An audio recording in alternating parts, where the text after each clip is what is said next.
In the blood-soaked pages of American frontier history, one name echoes with both dread and fascination: Sam Bass.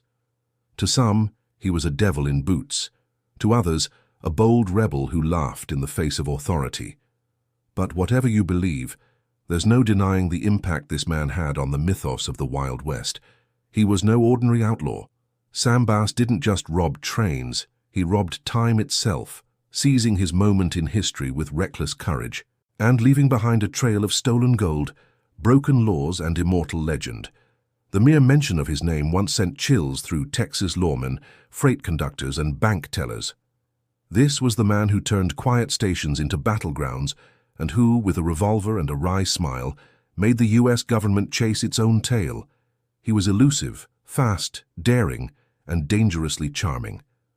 But who was the man behind the legend?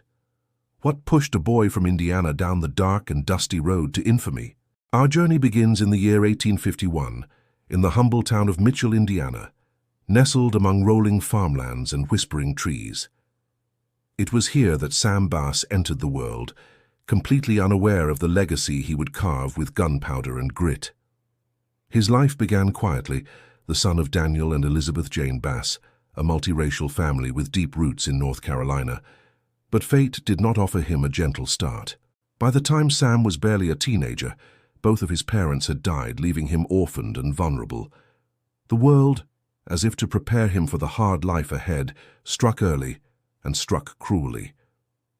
Sam went to live with an uncle who did his best to raise the boy, but no amount of shelter or sermons could tame the fire growing inside the young Bass. Something inside him longed for more than cornfields and chores. He wasn't just dreaming of adventure. He needed it. At just 19 years old, Sam Bass made a decision that would alter his destiny. He ran away from home, not with a map, not with a plan, but with the raw, unquenchable thirst to see what the world had hidden beyond the horizon. The East had nothing left for him. The West, however, the West was alive, lawless, free. He drifted like tumbleweed through Mississippi, working briefly at a sawmill in Rosedale. But the work was backbreaking, and the pay barely kept a man fed. Bass wasn't built for labor. He was built for luck, speed, and nerve. So he followed the setting sun to Texas, where open plains stretched out like blank pages, waiting to be written in bullet holes and boot prints. There, he took a job under Sheriff Egan of Denton, but the badge didn't suit him, not yet. Bass wanted the thrill, not the rules. He found it in horses. He bought one and started racing, soon turning a profit. For a while he lived like a local legend, riding hard and gambling harder, drifting between ranch jobs and card tables. But fate, once again, had darker plans. In 1876, Bass and a group of cowboy companions drove cattle north to Nebraska, intending to make money and maybe settle into something steady. But money slipped through their fingers like sand in a storm. In Deadwood, South Dakota, a lawless boomtown of gold, guns, and gamblers, Bass lost it all at the tables. Broke and bitter, he looked at the world and saw not opportunity, but enemies to take from. This was the moment when Sam Bass stopped being a man and became an outlaw. It began with small crimes. Bass partnered with Joel Collins, and together they formed the Black Hills Bandits, a ragtag crew of misfits who robbed stagecoaches across the Dakotas. The money wasn't much, but the taste of danger was intoxicating. Bass was hooked.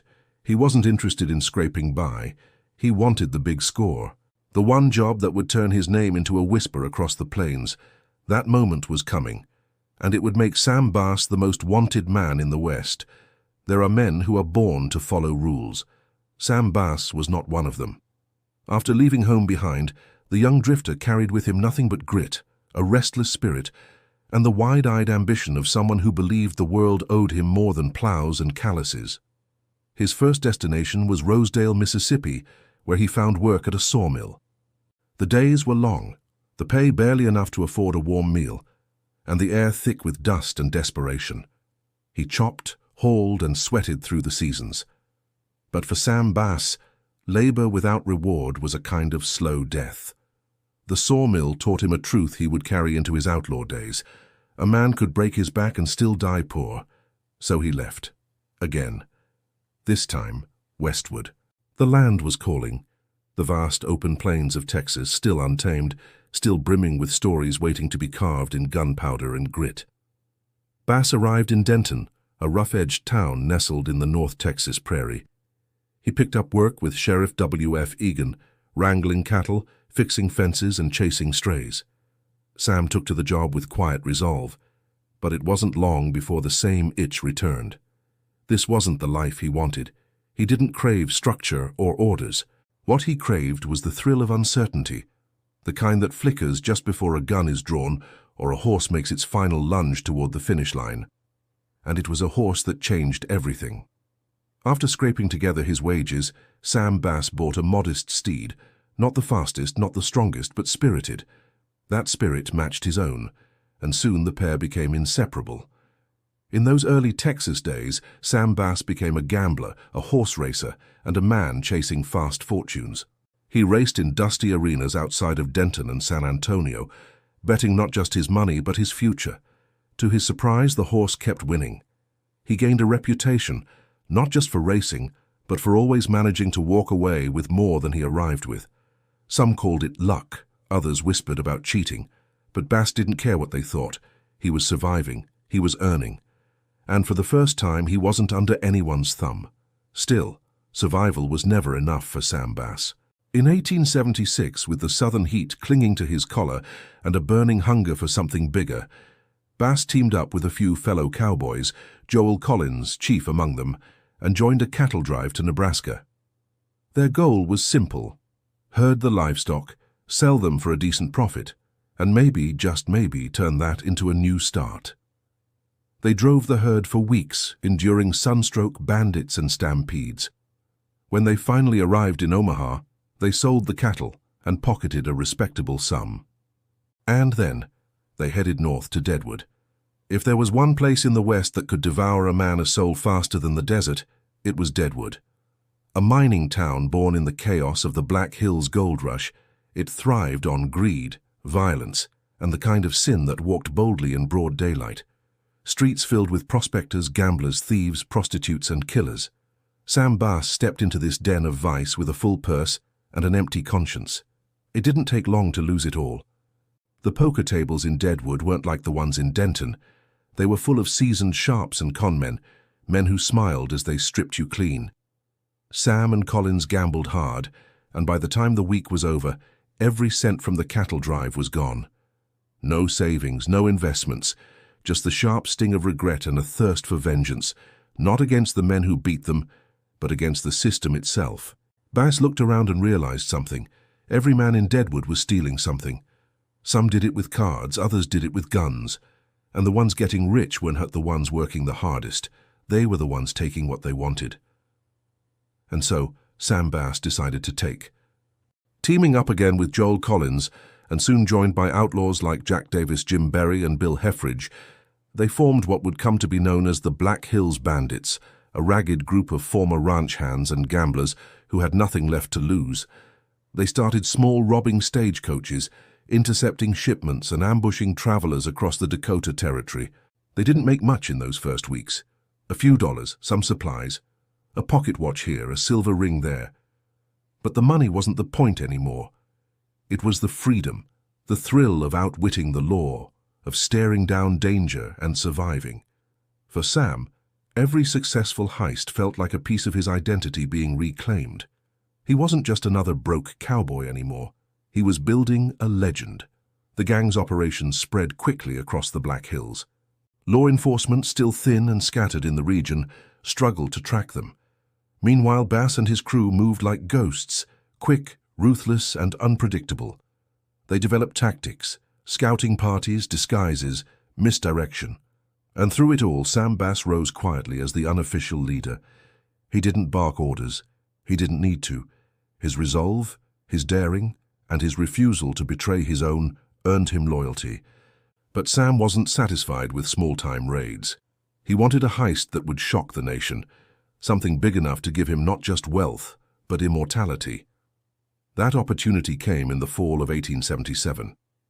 The Black Hills Bandits left Deadwood and made their way to Big Springs, Nebraska, a quiet outpost along the Union Pacific Railroad. They had inside information, A train was due to arrive carrying passengers, cargo, and most importantly, a shipment of gold. On the night of the robbery, 6 masked men waited in the shadows, pistols drawn and nerves like coiled snakes. As the train hissed to a stop, they boarded it like phantoms. They cornered the express messenger and demanded access to the safe. The man, terrified, claimed it had a time lock and couldn't be opened until the train reached its final destination. Tension rippled through the air. One of the bandits, suspecting a lie, noticed 3 small crates tucked beside the safe. He smashed one open with a cold pickaxe, and inside, it gleamed like destiny, $20,000 in solid gold coins. Each crate held the same. By the time they finished looting the train, the gang had stolen nearly $60,000 in gold, the equivalent of over $1 million today. It was one of the greatest train robberies in American history. The nation was stunned. Newspapers called it a disgrace. The government called it a declaration of war. And the name Sam Bass was now etched into the minds of every sheriff, every bounty hunter, every deputy U.S. Marshal from Texas to Wyoming. Bass had done it. He had crossed the line from drifter to outlaw, from gambler to ghost. But the storm was coming. Because in the Wild West, the bigger the legend, the faster the bullets. By the fall of 1877, Sam Bass was no longer just a cowboy with a fast horse and a gambler's smile. He was a man marked by the road, hardened by failure, and driven by a hunger that would never be satisfied by the clinking of a few silver coins. He wanted more. Not just money, but meaning, infamy, fear, legacy. And in a time when legends were born through the barrel of a gun and the weight of gold, Bass and his gang set their eyes on a target that would cement them in history forever. The Union Pacific Railroad, lifeline of the American frontier, was a vein of steel that pumped progress into the West. And on a quiet stretch near Big Springs, Nebraska, it was about to be cracked open by 6 desperados armed with pistols, nerve, and nothing to lose. The plan was simple. Sam Bass, Joel Collins, Jack Davis, Jim Berry, Bill Heffridge, and Tom Nixon, the infamous Black Hills Bandits, had drifted south from Deadwood with a tip. A train carrying passengers, mail, and a mysterious express shipment was scheduled to stop at Big Springs late one evening. The town was small, sleepy, and sparsely guarded. Perfect. The night air was cold. Crickets chirped in rhythm with distant hoofbeats as the bandits lay in wait, hidden beneath the cloak of prairie darkness. The steel rails hummed. A whistle blew like a ghost howling through the plains. The train was coming, and then it stopped. What followed next unfolded in minutes, but echoed for decades. The gang boarded the train with pistols drawn and bandanas pulled tight, moving with the precision of wolves circling their prey. No shots were fired at first. No one resisted. Bass and his crew moved quickly through the passenger cars, disarming men, collecting watches, wallets, and jewelry with a mix of force and southern courtesy. Some said Bass would tip his hat after robbing you. Others said he cracked jokes, trying to calm nerves while emptying pockets. He was charming and cold-blooded, a contradiction wrapped in spurs. But the real prize lay in the express car, where one lone messenger stood guard over a safe that refused to open. He told the bandits it was secured with a time lock, impossible to breach until the final destination. Collins, angry, threatened to shoot the man. Tension built. Bass, ever the diplomat in a den of devils, told the gang to hold fire. He believed the messenger was telling the truth. Then one of the men noticed something. Near the large safe were 3 unmarked wooden crates, seemingly forgotten cargo. Curious and desperate for a win, one outlaw grabbed a cold pickaxe and split the top off a crate with a heavy swing. Inside, the air shifted. The gold didn't shine at first, it glowed. Stacked neatly inside the box were $20 gold pieces, shimmering like sunlight trapped in metal. The bandit gasped. The second crate, more of the same. The third, identical. 3 crates, $20,000 each. In the space of seconds, the Black Hills Bandits had stumbled upon $60,000 in gold coin, a sum so large it would rattle the nation to its knees. For comparison, a sheriff might make $200 a year. A bank might hold $10,000 on a busy day. This was a king's ransom, and it had fallen into the hands of 6 outlaws in the middle of nowhere. They loaded the loot with shaking hands and hearts beating like war drums. Every man understood. This was no longer just a robbery. It was a defining moment, a line drawn in blood and brass between legends and corpses. With the gold secured, they vanished into the prairie night, like whispers on the wind. News of the Big Springs robbery traveled fast, too fast. Within 24 hours, it was front-page news across the country. Headlines screamed of the greatest train robbery in U.S. history. The Union Pacific offered massive rewards. The U.S. Marshal's Office dispatched every available man. Local sheriffs called in militias. The hunt for Sam Bass had begun. The gang fled in different directions, hoping to avoid immediate capture. Bass and Berry rode south toward Texas, while Collins and others tried to head west. But it didn't take long for the law to catch up. On September 19, 1877, just days after the robbery, Joel Collins was gunned down near Buffalo Station in Kansas by lawmen who caught wind of his trail. Jack Davis was captured soon after, and Jim Berry, trying to quietly spend some of his share of the gold in Mexico, was tracked, cornered, and shot. He died clutching coin-stained saddlebags, his blood mixing with the fortune he helped steal. But Sam Bass, he was different. He melted into the wild like he'd been born from it. Changing horses, trading names, slipping through dusty towns like a spirit too stubborn to be caught. By the time the authorities realized who they were really dealing with, Bass had already returned to Texas, where a new legend was beginning to form, one that would involve even more robberies, betrayal, ambush, and one final, thunderous showdown. Yet even among all the chaos and the crimes that would follow, the Big Springs heist remained Bass's crown jewel. It was bold, it was bloody, it was historic, and it changed everything. It was a turning point, not just for Bass, but for the American West itself. Trains would never again be seen as safe, robbery would never again be dismissed as petty crime, and Sam Bass would never again be viewed as just a small-time outlaw. From that night on, he was public enemy one, a walking target with a bounty on his head and a price no jail could pay.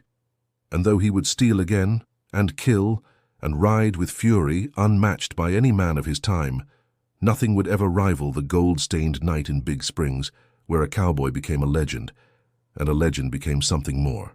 The prairie night after the Big Springs train robbery hung heavy with silence, broken only by the pounding hooves of 6 men who had just pulled off the most infamous heist in U.S. railroad history. The gold was real, the law was furious, and Sam Bass was now more than an outlaw. He was a living myth vanishing into the darkness with fortune on his saddle and the law hot on his trail.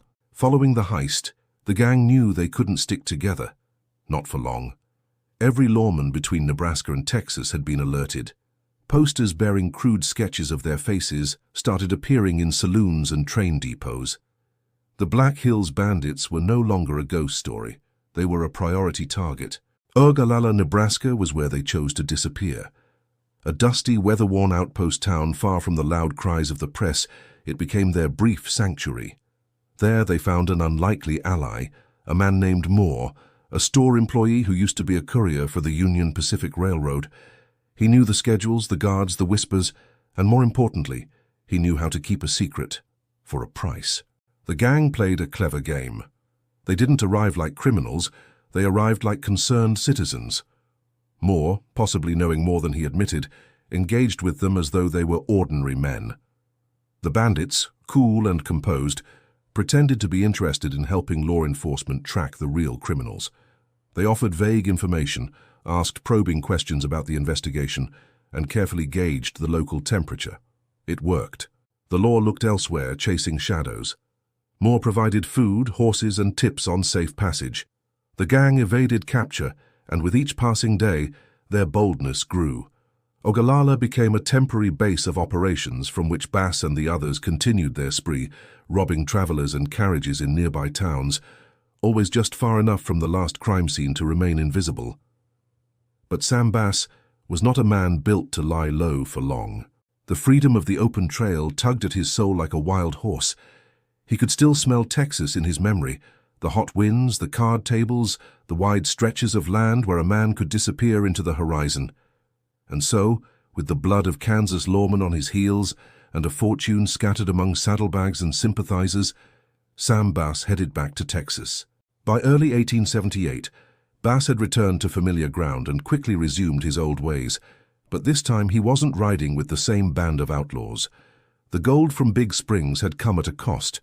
Most of his original gang were dead, arrested, or scattered like dust in the wind.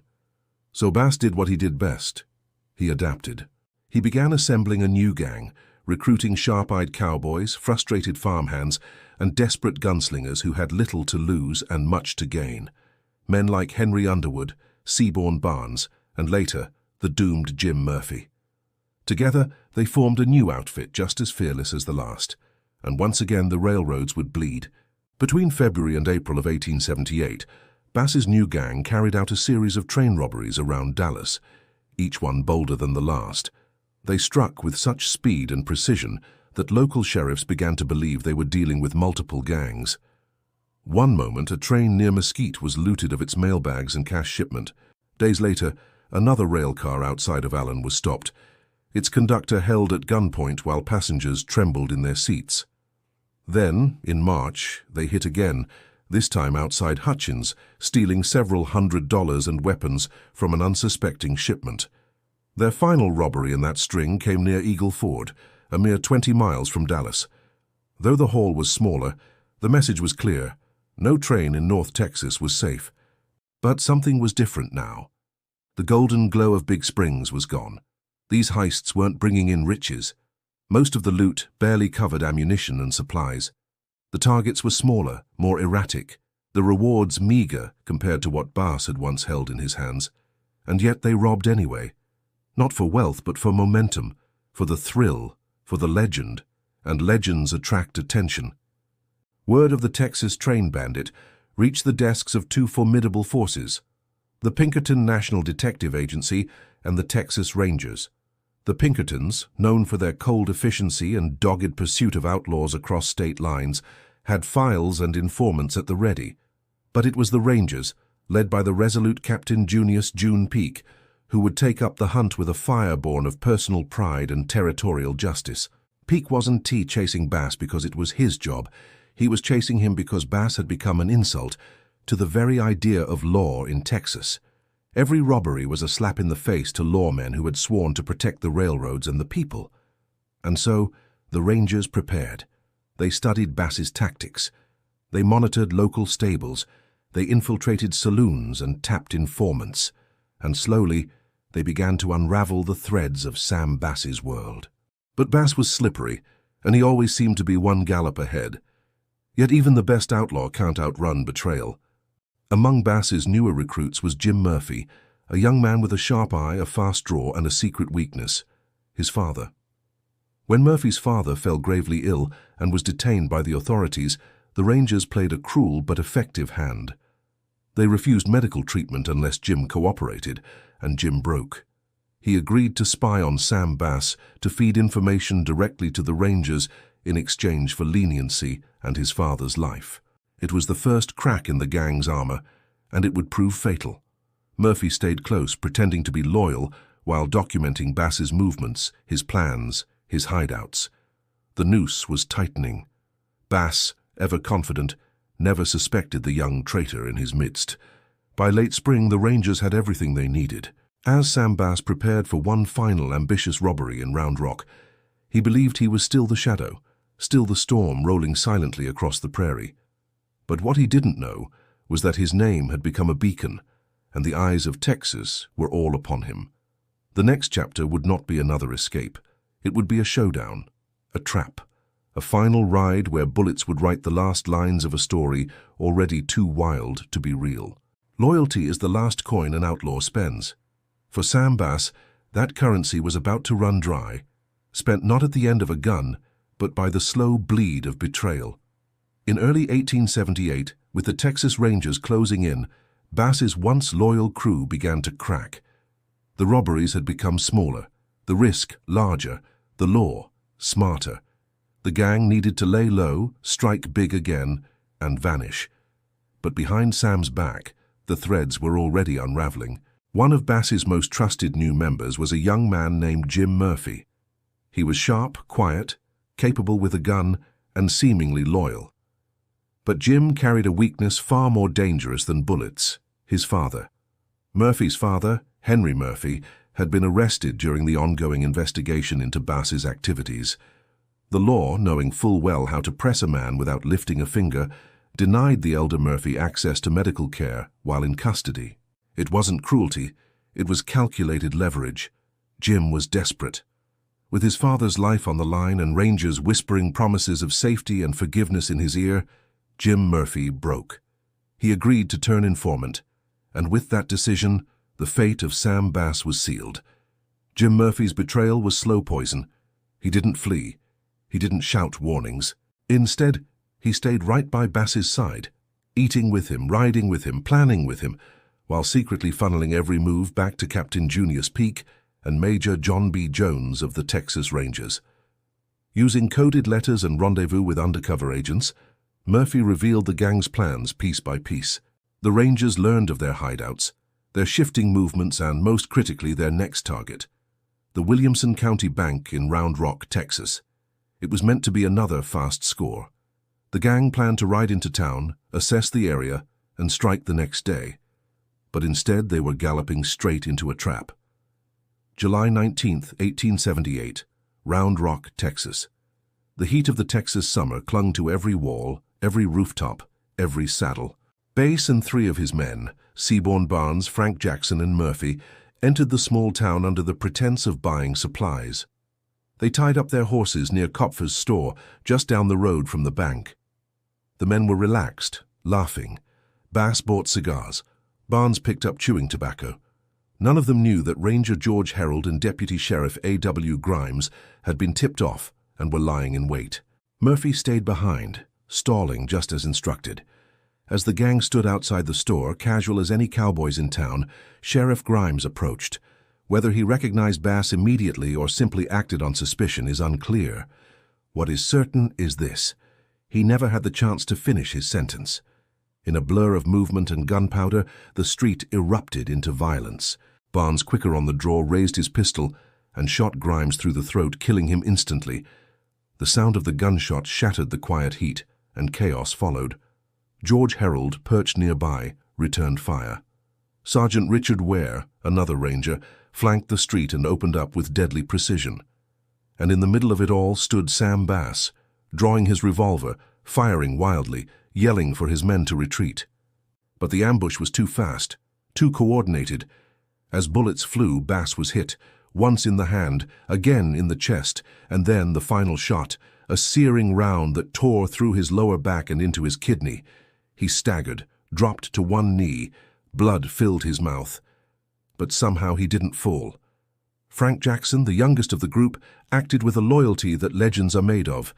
As bullets hailed around them, Jackson galloped his horse straight into the line of fire, dismounted, and hoisted the dying Bass onto the saddle. With one hand firing a pistol and the other gripping the reins, he rode them both out of Round Rock. A storm of dust followed in their wake as the town behind them echoed with confusion, smoke, and the cries of shocked bystanders. Sam Bass had escaped death, for now. Under cover of night, Jackson took Bass into the nearby woods. He laid his mentor beneath a twisted oak, propped his head with a rolled coat, and did what he could to stop the bleeding. But it was hopeless. The bullets had torn through too much. Bass's body was breaking down, and still Sam Bass refused to surrender. With blood on his lips and fading vision, he told Jackson to leave him behind. "No, Frank," he whispered. "This is where I stop. You go on." Jackson didn't want to leave, but the Rangers would be coming. Bass knew that. He instructed his friend to tie up his horse nearby in case he regained strength, but in his heart he knew he wouldn't. Jackson fled into the night. Bass, wounded, alone, betrayed, laid quietly beneath the stars, waiting. The next morning, locals found him, barely conscious, soaked in sweat and blood. He was taken back to Round Rock, placed under guard, and given what little medical attention could be provided. His condition continued to deteriorate. Word of his capture spread like wildfire. Rangers and reporters gathered at his bedside. Among them was General John B. Jones, the man who had led the charge against him. He knelt beside the dying outlaw and asked the question every lawman was desperate to know. Who were the others? Where is Frank Jackson? Where is the rest of your gang? And Sam Bass, barely able to speak, managed to answer, I'll never tell. 3 days after the ambush, on July 21st, 1878, Sam Bass died. His last words, some say, were of his mother. Others claim he died silently. But everyone agrees on this. He never betrayed the names of his friends. Not even the man who saved him. Not even Jim Murphy. He was buried in Old Round Rock Cemetery, under a simple stone in the same town where he had tried to write one final chapter. Jim Murphy, the traitor, lived out his remaining years in obscurity, haunted by whispers and cursed in taverns across Texas. His name was forever stained. And Sam Bass, he became immortal, to some a cold-blooded killer, to others a Robin Hood of the railways. But to history he is the outlaw who refused to kneel, who faced down the might of the law with grit in his teeth, and who took his secrets to the grave. In every outlaw tale, there's a moment where the smoke clears and history holds its breath. For Sam Bass, that moment came not with a drawn gun, but with a desperate act of friendship. Frank Jackson's heroic escape under fire, a final, thunderous charge to preserve a dying legend. The chaos of Round Rock was still unfolding. Bullets had torn through the air like locusts, striking Sheriff Grimes down and mortally wounding Sam Bass. Townsfolk screamed, shopkeepers ducked, lawmen scrambled. Amidst it all, with bodies falling and the air thick with smoke and heat, Frank Jackson did the unthinkable. He turned back. Bass, writhing on the dirt with blood pouring from his chest and lower back, was trying to crawl, still reaching for a weapon, still refusing to give up. Jackson, just a young man barely seasoned by outlaw life, made a split-second decision. Where others would run, he charged. With a pistol blazing in one hand, he sprinted to Bass, cutting through gunfire like a man possessed. He grabbed the dying outlaw by the collar, lifted him into the saddle with brute strength and leapt behind him. His left arm gripped Bass tightly. His right hand fired at anything that moved, and then the horse took off. They galloped down the main street of Round Rock, two ghosts breaking free from the jaws of death, with lawmen shouting and rifles cracking behind them. But the townsfolk would never forget what they saw. A lone rider defying the entire weight of Texas justice for a friend already halfway gone. As night fell, the two fugitives disappeared into the surrounding woods, swallowed by the black embrace of the Texas wild. But the ride was more than heroic. It was tragic, because deep down they both knew something that neither dared say aloud. Sam Bass wasn't going to make it. They reached a wooded ravine far from roads and railways. Frank laid Bass down under the cover of an oak, where moonlight pierced through in narrow blades. Bass, gasping, bleeding, broken, looked up at his closest friend. The pain was overwhelming. His face was pale. His body convulsed with each breath, but his voice somehow remained steady. "No, Frank," he murmured. "This is where I stop." Jackson protested. He refused to leave, but Bass, ever the leader, even now knew what had to be done. "I can't ride anymore," he said, "but you can. Don't let them take both of us. Tie the horse nearby. If I'm lucky, I'll walk out. But if not, let me die in peace." With trembling hands, Jackson did as he was told. He left the horse close. He gripped Sam's hand. Then, with a heavy heart and tears no one ever saw, he vanished into the woods, becoming a phantom just like the legend he rode with. Bass was alone. Just the moon, the trees, the pain, and the end. For 3 days, Sam Bass refused to die. He clawed at life with the same tenacity he had shown when robbing trains, outrunning rangers, and escaping death again and again. He tore pieces of his own shirt to clean the wounds. He tried to drink rainwater from leaves, but his body was giving in. The gold was gone. The glory, fading. On July 20th, 1878, local ranchers found him. They didn't know who he was at first. He looked like any other drifter who had lost a fight with the wild.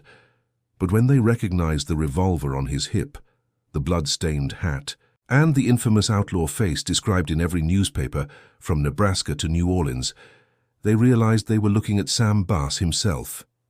He was brought back to Round Rock, placed under guard in a crude holding room, and given medical attention, but it was clear from the moment he arrived he was dying. The next morning, Major John B. Jones, the man who had hunted him for months, arrived.